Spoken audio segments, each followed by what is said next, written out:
परिचय। नमस्कार दोस्तों। आज हम जीव विज्ञान के सबसे महत्वपूर्ण विषय कोशिका सेल के बारे में विस्तार से जानेंगे। अगर आप कक्षा 9, 10, 11, 12 नीट या किसी भी प्रतियोगी परीक्षा की तैयारी कर रहे हैं, तो यह वीडियो आपके लिए बहुत उपयोगी होगी। तो आइए शुरू करते हैं। कोशिका क्या है? कोशिका यानी सेल हमारे शरीर और सभी जीवित प्राणियों की सबसे छोटी संरचनात्मक और क्रियात्मक इकाई है। जिस प्रकार ईंटों से एक मकान बनता है, उसी प्रकार लाखों करोड़ों कोशिकाओं से हमारा शरीर बनता है। इसलिए कोशिका को जीवन की मूल इकाई कहा जाता है। इसकी खोज सबसे पहले रॉबर्ट हुक ने 1665 में कॉर्क की पतली परत का सूक्ष्मदर्शी से अध्ययन करते समय की थी। कोशिकाओं के प्रकार मुख्य रूप से कोशिकाएं दो प्रकार की होती हैं।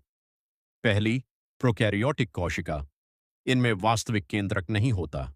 इनमें झिल्ली से घिरे कोशिकांग नहीं पाए जाते। उदाहरण, बैक्टीरिया। दूसरी, यूकैरियोटिक कोशिका। इनमें स्पष्ट केंद्रक होता है। सभी प्रमुख कोशिकांग पाए जाते हैं। उदाहरण, पौधे, जानवर, कवक और प्रोटिस्ट। कोशिका की संरचना। आप जानते हैं कि कोशिका के अंदर कौन कौन से भाग होते हैं। कोशिका झिल्ली, सेल मेम्ब्रेन, ये कोशिका की बाहरी परत होती है। ये कोशिका की सुरक्षा करती है। साथ ही यह तय करती है कि कौन सा पदार्थ कोशिका के अंदर जाएगा और कौन बाहर आएगा। कोशिका द्रव्य, साइटोप्लाज्म। कोशिका के अंदर जेली जैसा पदार्थ होता है जिसे कोशिका द्रव्य कहते हैं। सभी कोशिकांग इसी में स्थित होते हैं। केंद्रक, न्यूक्लियस। इसे कोशिका का नियंत्रण केंद्र कहा जाता है।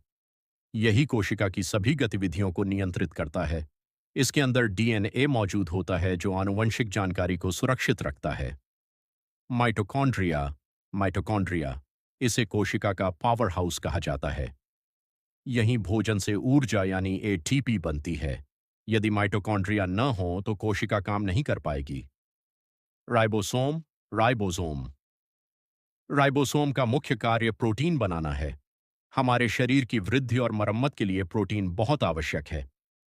एंडोप्लाज्मिक रेटिकुलम ये दो प्रकार का होता है। रफ ईआर, प्रोटीन का निर्माण और परिवहन। स्मूथ ईआर, वसा का निर्माण और विषैले पदार्थों को हटाने का कार्य। गोल्जी बॉडी ये कोशिका में बने पदार्थों को पैक करके उनकी सही जगह तक पहुंचाती है। लाइसोसोम, इसे कोशिका का सफाई कर्मचारी कहा जाता है। यह बेकार और क्षतिग्रस्त पदार्थों को नष्ट करता है। वैक्यूल, यह पानी, भोजन और अन्य पदार्थों का संग्रह करता है।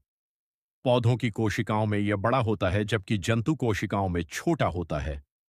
पादप कोशिका और जंतु कोशिका में अंतर अब जानते हैं, दोनों में क्या अंतर है।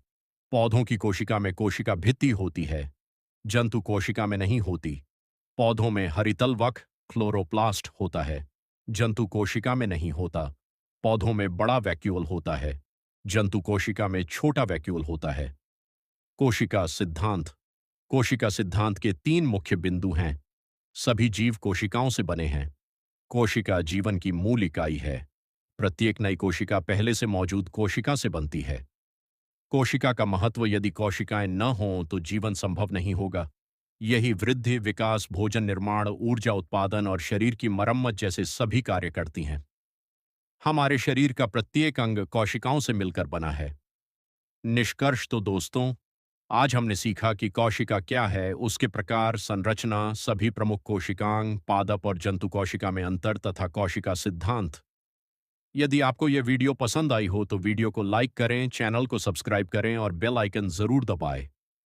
धन्यवाद। मिलते हैं अगली विज्ञान की रोचक वीडियो में।